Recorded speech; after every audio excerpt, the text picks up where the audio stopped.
Tunadhaminiwa na Magnus Secondary School. Ni shule ya bweni na kutwa kwa kidato cha kwanza hadi cha 4. Ni shule bora yenye mazingira tulivu ya kujisomea. Habari njema kwa sasa ni kwamba Magnus wanatoa ufadhili wa ada ya masomo. Ni vizuri ama ni vema mzazi ukampeleka mtoto wako Magnus Secondary. Nikiwalitia ukiangalia kiundani zaidi. Kiundani zaidi ile issue haikupata yeye kuwa katika huo mchakato. Na mimi nadhani kwamba nataka kwamba baadaye nifanye interview na watu, kwa sababu ile issue alianza alitengeneza ile mchongo, alikuwa alikuwa Dr. Mo. Dr. Mo ndo atengeneza mchongo kwa ajili kwamba sisi wote mafarensa wote, watu wote maarufu wa Simba tunahitaji kwamba Jeruti atoe pesa, atoe kosta kwa ajili kwamba tuingie mkoa hadi mkoa kufanya operation kwa kukagua jezi feki na kuwakamata. No, lakini mwisho wa siku hiyo issue ameifanya Dr. Mo, ghafla tunashangaa. Sisi tulikuwa tunasubiria kwamba tuitwe ili kwamba tuambiwe lini tunaanza hilo jambo. Tunaona kwamba msemaji wetu na baadhi ya watu 3, 4, 5 ambao sio brand kwenye mitandao, tunaona mara kwa Morogoro, mara kwa Arusha, mara kwa Mwanza. Dr. Mona akiwa amemchukua na yeye ameenda kivaki kuna huko Mwanza. Kwa hiyo tuwalifia kwamba kama hata Yanga anasema hivyo sahihi kabisa, kwamba bado tuna shida viongozi wa Simba wachache wao pale wa binafsi wana swala kujivutia wao tu, hawataki watu wengine pia wafaidike. Kwa hiyo kiuhalisia kana kwamba kama Ahmed Ali wanambebesha majukumu ambayo sio ya kwake. Ya kwa hichi kitu ambacho amekifanya sio kitu kizuri kabisa, kwa sababu aliyetoa wazo ni mwingine, na lile wazo alitoa kwa ajili ya sisi mafarensa, sisi watu wote maarufu wa mitandaoni wa Simba. Sisi ndio tulipaswa kwamba na yeye ndio Dr. Mo alituombea sisi kwa ajili kufanya hiyo operation wa kutafuta jezi feki. Na yeye alimwambia mheshimiwa ambaye ni tajiri aka ni bosi wetu Jeruti ili atuwekezee tuingie mtaa kwa mtaa. Lakini tunashangaa ni ghafla tu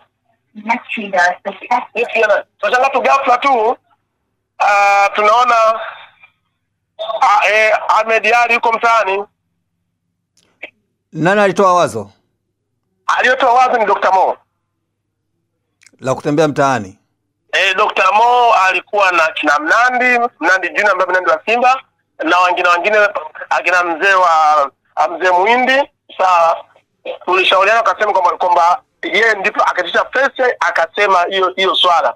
Lakini cha kushangaza alijafanyika kama vile wazo ambalo walitoa limefanyika nje tofauti, kwamba wameona kwamba wakituchukua sisi mafrensa ambao ni watu maarufu tukapewa pesa, tukapewa na kosa, tukaingia mkoa kwa mkoa kwamba tutafaidika.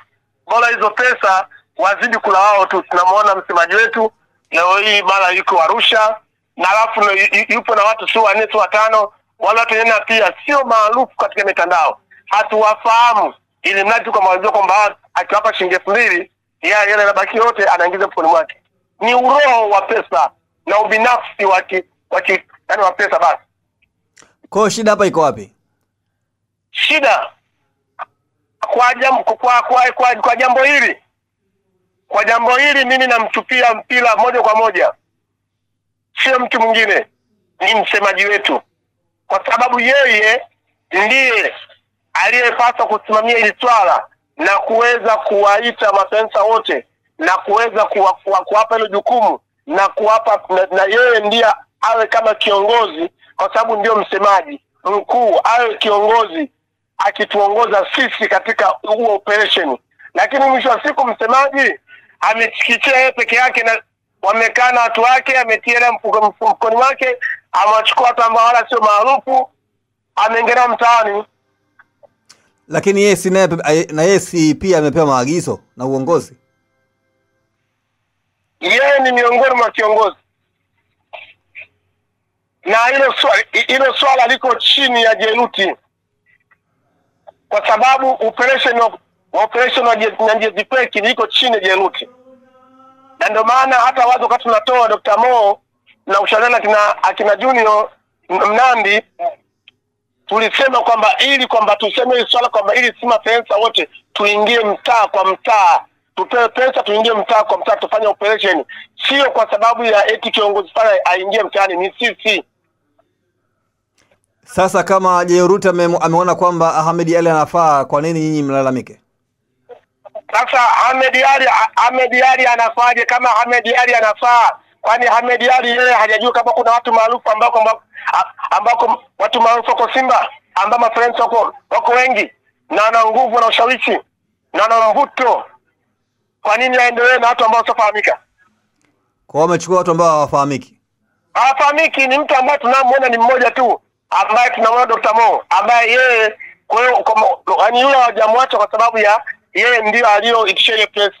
Wamemchukua ni yule Dr. Mo. Lakini kwa wengine wote tumeachwa. Kwa hiyo mna manunguniko. Kiwalisia niseme tu kwamba tuna manunguniko, na hili swala linapelekea kwenye hii swala la hamasa. Na ndio maana wajikuta kwamba sisi mafensa wa Simba hatuthaminiwi. Sasa mwisho wa siku thamani sisi hatupewi. Alafu tukisema ukweli wanasema sisi tumekuwa ni mamluki. Yaani wao hawatupi thamani, lakini tukiwaambia ukweli juu mwenendo wa klabu watuambia sisi ni mamluki. Kwa hiyo maana yake nini? Wanataka wao waendelee kuwa wao tu. Hawataki na pia kuamkiza watu wengine pia wale. Hii dunia lazima upata kitu kidogo mpe na mwenzako. Lakini wewe unazungumza kwamba hao sio watu maarufu. Huenda kwamba wakafahamu kwamba wao ni maarufu. Wanafahamu? Huenda wao wanatambua kwamba ni maarufu, ingawa wewe watambui kama ni maarufu. Hakuna kiongozi yote wa Simba na hakuna Mtanzania yote ambaye mpenzi wa mpira na ambaye sio mpenzi wa mpira asiyomjua malaika wa Simba au malaika Soa kwamba yeye ni mwamba katika masuala ya Tanzania, masuala ya soka. Hakuna. Kwa hiyo sio Ahmed Ally, sio Mo, sio nani, wote wananifahamu. Lakini sio mimi peke yangu, hata Mnandi Junior hakuna sio mfahamu. Lakini sio Mnandi peke yake, hata mzee Muhindi hakuna sio mfahamu. Lakini sio huyo tu, hata Mandala hakuna sio mfahamu. Sasa kama wote ambao nimekutajia tu wachache ambao hao ndio sisi kila wakati media zinatufuata, zinatuita kila kona, tunafanya press za juu ya kuzungumzia klabu ya Simba. Ni nani mwingine ambaye anazungumzia? Utawakuta wakongwe akina Mzalamo, akina GB64. Akina Kisugu. Ukimjumlisha mwingine unampata nani?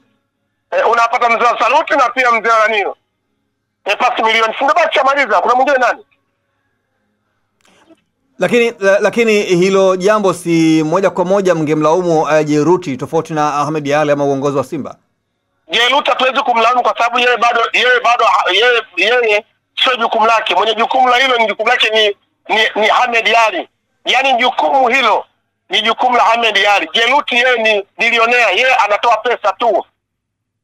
Naona yeye kazi yake ni kutoa pesa na kutoa usafiri. Lakini jukumu la kujua ni nani kwenye msafara wanatakiwa wawepo, ni jukumu ambalo anajua ni Ahmed Ally pamoja na kiongozi msaidizi wa hamasa. Lakini Simba ni ya wengi. Na ndio maana tunaposema Simba ni ya wengi, katika wengi kuna wengine ambao ni bora zaidi, kuna bora zaidi. Ndio maana katika uongozi wote kuna kiongozi au kuna viongozi, alafu na pia kuna wanachama na wananchi. Kwa hiyo mna msimamo wenu unataka muutoe? Tuna msimamo. Nadhani tumejiandaa juu ya swala. Na ili tutalisema tu muda sio mrefu, msimamo wetu tutautoa. Tutaitisha press na habari tuseme, kwa sababu hili swala linaenda hata kwenye masuala kusafirisha maferensa katika masuala hizi safari za mikoa.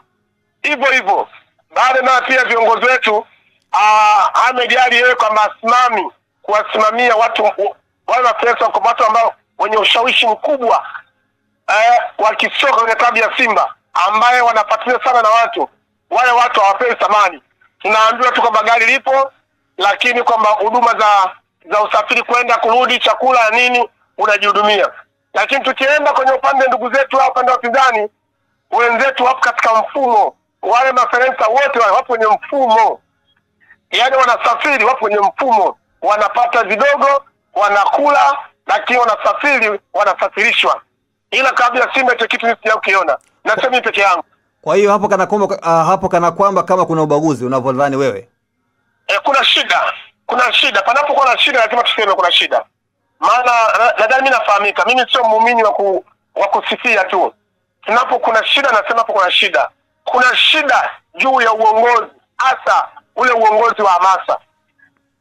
Ule uongozi wa hamasa wanaona kwamba wakimchukua Mnandi au wakinichukua mimi Malaika, wanajua mimi sitakubali kupewa shilingi 2000. Na wakati wao viongozi wa hamasa wanataka wapige hela, yani kwa hela nyingi wanataka wafanyaji wazipige wao. Kwa hiyo ndio maana wajikuta kwamba wanajaribu kuwachukua wale ambao ni watu kawaida ili mradi wajipatie pesa nyingi. Haya yote yanaendelea kwa sababu ya uroho wa fedha. Sasa waroho wa pesa sio nyinyi? Hamuoni kana kwamba huenda nyinyi mkawa ndio waroho wa pesa? Sisi sio waroho wa fedha kwa sababu hatujaitwa. Na kwa nini hatuitwi? Yaani tungekuwa tumeitwa alafu tukakataa, tukasema hii pesa ndogo hatuwezi kufanya, hapo ni sawa, tunaweza tukasema sisi waroho wa fedha. Lakini haiwezekani nyinyi hamjaitwa, tutasemaje kama sisi waroho wa fedha? Sisi tunaona tu mambo yanaendelea. Tunamwona Dr. Moi yuko Mwanza, tunamwona Ahmed Ally yuko Arusha. Tunajaribu kuangalia watu ambao ni wanashika jezi, wanafanya operation ambao wanatembelea kwenye ile kosa ambayo ndio Simba tuliiombea. Tunaona watu kawaida, tunasema ni kweli kwamba hii mbombo ngafa. Kwa hiyo kana kwamba kwenye eneo hilo kana kwamba kuna makundi. Mimi niseme tu kweli, katika ile eneo kuna shida. Ile eneo kuna shida. Kwenye klabu ya Simba kwenye eneo kuna shida sana. Watu wengi wanaogopa tu kusema. Unajua shida kubwa, kuna watu mafrensa wengi wanaogopa kusema. Ila kuna wengine tayari kwa sababu washapewa chochote kitu, wanaogopa kusema, lakini katika hiyo engo kuna shida. Hamuoni kana kwamba mnaita chokochoko ndani ya Simba? Hatuleti chokochoko ndani ya engo yote, lakini sisi tunahitaji kuwafikisha, yani kwamba hii sauti iwafikie viongozi, wajue kwamba kuna kitu wanakifanya ambacho wanakikosea. Kwa hiyo kama wanakikosea, ni muda wao wa kukaa chini kutafakari. Kwa nini tunapigia makelele sana juu engo hii? Ile engo ambayo sisi tunawapigia makelele basi wanatakiwa na pia warekebishe. Lakini kama tunawapigia kelele katika engo fulani warekebishi, ni maana yake nini? Wanachokifanya wanafanya makusudi yake, wameamua kufanya hivyo. Usisahau kusubscribe kwenye YouTube Mwandike Digital.